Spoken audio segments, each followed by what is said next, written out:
एक बार की बात है। एक राजा था। वह बहुत दयालु और परोपकारी था। एक दिन उसने अपने सलाहकारों को दरबार में बुलाया और एक इच्छा व्यक्त की।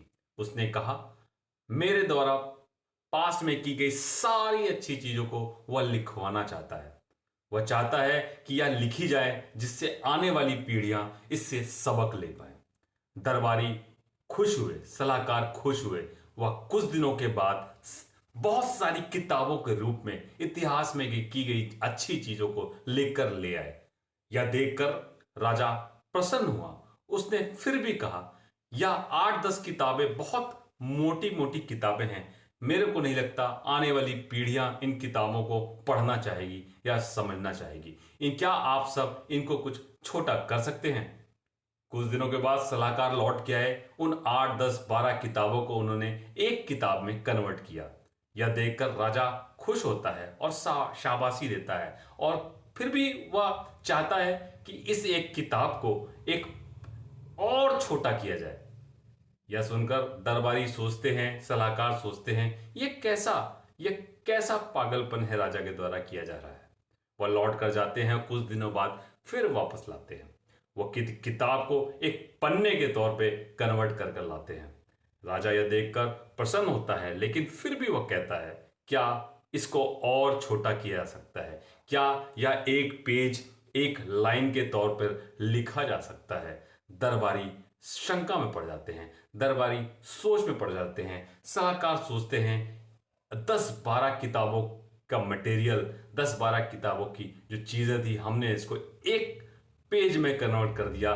राजा ये कह रहे हैं कि इसको एक लाइन में कन्वर्ट किया जाए। कुछ दिनों के बाद, काफी विचार विमर्श करने के बाद में, काफी अध्ययन करने के बाद में, काफी रिसर्च करने के बाद में दरबारी सलाहकार लौट के आते हैं एक लाइन के साथ में।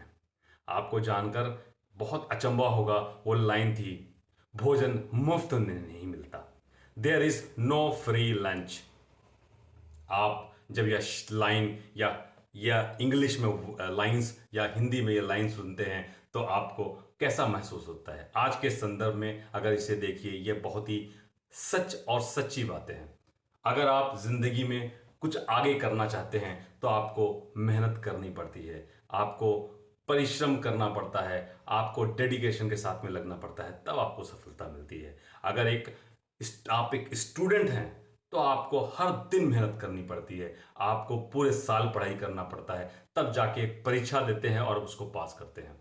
अगर आप एक कॉम्पिटिटिव एग्जाम की तैयारी कर रहे हैं तब भी आपको पूरे टाइम मेहनत करनी पड़ती है, एजुकेशन लेना पड़ता है, कोचिंग करनी पड़ती है, किताबें पढ़नी पड़ती है, न्यूज़पेपर देखना पड़ता है, न्यूज चैनल देखना पड़ता है, तब जाके आप एक कॉम्पिटिटिव एग्जाम करने के लायक बनते हैं। अगर आप एक प्राइवेट नौकरी करते हैं तो आपको सुबह से शाम तक मेहनत करनी पड़ती है, हर दिन मेहनत करनी पड़ती है। 30 दिन आप मेहनत करते हैं, अपना खून पसीना बहाते हैं, तब उसके बाद जाकर आपको महीने में सैलरी मिलती है।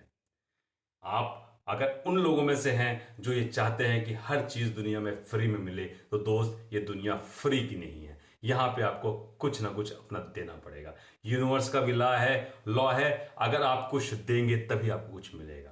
अगर आप प्यार चाहते हैं तो आपको प्यार देना पड़ेगा। अगर आप रिस्पेक्ट चाहते हैं तो आपको रिस्पेक्ट देनी पड़ेगी। अगर आप शांति चाहते हैं तो आपको माहौल को शांत रखना पड़ेगा। अगर आप जीत चाहते हैं तो आपको जीत का माहौल बनाना पड़ेगा। अगर आप अपने हिसाब से चीजों को दुनिया चलाना चाहते हैं तो आपको वो करने का मौका नहीं मिलने वाला, क्योंकि यहाँ पे एक यूनिवर्सल लॉ है। जितना भी आप जिसको देंगे, जितनी भी आप चीजें करेंगे, उसके अकॉर्डिंग ही आपको सफलता मिलती है। धन्यवाद।